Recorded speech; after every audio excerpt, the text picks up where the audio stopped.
Hello, Dunedien here, and I'm here to do another board game review. I played a board game called Tales of Arabian Nights, and I wanted to talk about it, and if anyone's thinking about buying it, give you some insight, hopefully, into whether you should or not. I definitely had a lot of fun playing it. It's definitely one that I would say is worth trying out, at the very least. All of the games that I review on here are probably going to be ones that I enjoy, because I don't see the point in dissing something, for no reason or just because it's not my personal preference. I will say that if you are someone that wants your game to be very heavily strategy based or doesn't want a lot of chance in your game, then you're not going to like this game. You're going to be very, very frustrated with it. But if you like story-based games or games where you can just sort of go along and have a good time without necessarily having to worry about winning or strategizing too much, then Tales of Arabian Nights is probably a good game for you. The best way that I could describe this game, if you're not familiar with it, is probably a combination of a RPG in a box and a board game. So it falls somewhere in between those two. What happens is you pick a character and you pick certain skills that you're starting off with, and you go from space to space on the board. And as you progress through those different spaces, you're presented with scenarios, and then you have to choose what your character does in those scenarios. And you have both good and bad consequences that come from the choices that you make and the skills that you have.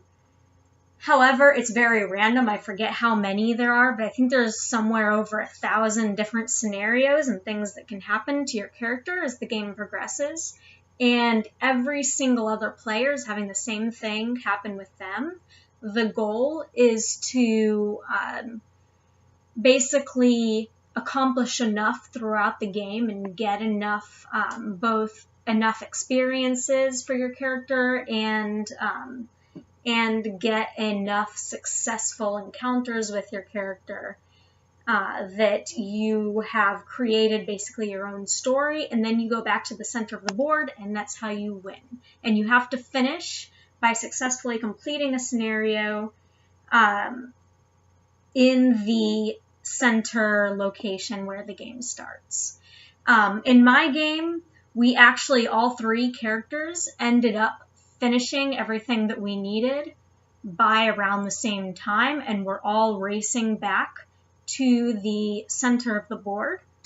And one of the people actually, right before he got to the center, got a condition put on him where you cannot win the game until you get rid of that condition, so they were out first. And then I actually reached the center first, and then in the scenario that I was doing where I was planning on winning, I instead got transported to another location on the board. However, I did end up becoming a sultan, so I may not have won the game, but my character was a sultan and was well off for the rest of her life. So, I mean, I can't complain too much, right? And then the third player, who reached the center, actually won the game because they were able to complete their final scenario in the center of the board. It's definitely a good game to play with a group of friends where you're just, because you can just sit around and talk while you're playing the game without, distracting anyone too much or being that big of a deal. And you can have fun with it by just expanding on the very general, loose descriptions that are given for each scenario to make it fit your characters and what you think is going on in the story. And it's a lot of fun to play. It is a long game. So if you're looking for a game that's just like half an hour to an hour long, it's not one I would recommend. This one can go on for a while. It's not really like, there's a win condition and you're, trying to get the win condition first, but it's not really a competitive game, I wouldn't say. Like, you can't really do that much to sabotage one of the other players unless you get a condition that lets the other players control you, and then typically it's not for that long anyway. So it's not one where there's going to be a whole bunch of drama, if you have super competitive players, because, there's only so much you can do against each other. And otherwise, you can just have fun, and it's interesting to see with the other players whether they try to come up with some sort of strategy, or whether they just create a character and try to role play it, like they think that the character they've created would make choices. I'm more of a role player, so I did it based on my character's choices and what made sense for the character. Other players tried to basically have different strategies for how they completed it. And we still all got to the center around the same time, so, take that as what it is for whether having a strategy in this game actually helps. But I would definitely recommend it. It was actually surprising. We got a few of the scenarios more than once, and from the person that owned the game that was playing it with me said that's pretty rare.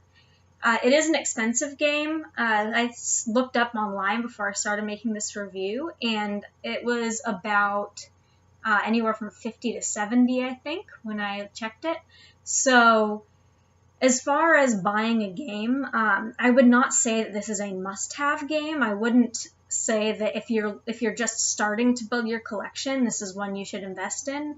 But if you're someone that likes board games in a box, or likes sort of story-driven, character-driven games, this would be a really good one to add to an existing collection.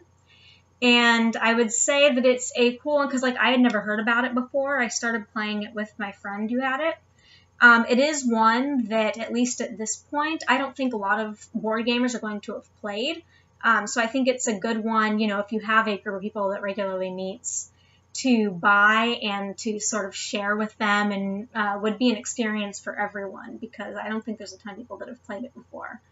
And it's one I would definitely play again. It's one that I think has a lot of replayability value, both because of how many different scenarios there are, and because it's going to be different based on who you're playing it with and what type of character they're playing. So it's not one that you would replay several times in the same night, but it's definitely one that would be worth replaying multiple times. And I did not at all feel like, there are some games where you play them and yeah, they were fun, but you feel like it wasn't worth the time that you invested into it. This one's worth the time that you invested. If you are the person that's going to buy and own the game, I would recommend, before you play it for the first time, taking it out and getting yourself familiar with the rules, because when we played it, we had one person that was familiar with the rules and just could sort of get the ball rolling, and I think that helped a lot with making sure that it started off and went smoothly, and we weren't sitting there trying to figure out what the rules were as we went along. It's not overly complicated with the rules, as long as you don't mind a lot of reading, obviously, because there's so many different scenarios, like I said, that you can go through, and your character is making decisions based off of those scenarios. There is a good amount of time that is spent looking up the scenarios and reading the scenarios out, and trying to decide which one to do. So if you're not someone that likes a whole bunch of talking or a whole bunch of reading in your board games, then this is not, then you're not going to want to play this, just because you're not going to want to read through all of that as you're going. You do take turns with what you look up and with who's reading the scenarios, and you also take turns with who's basically having to refer to all the tables and everything, so that it's not the same person stuck doing that job the whole time. And I'd say that that's really good. I think that helps a lot, because I feel like that would be a job, sort of like the money keeper or banker in Monopoly or something, where if you had to do that the whole game, it probably wouldn't be too fun. You'd probably get tired of it. But rotating it around the board as you go definitely sort of keeps things exciting, as you get to be the person that reads out the scenario, and also keeps the same person from having to do it the whole time.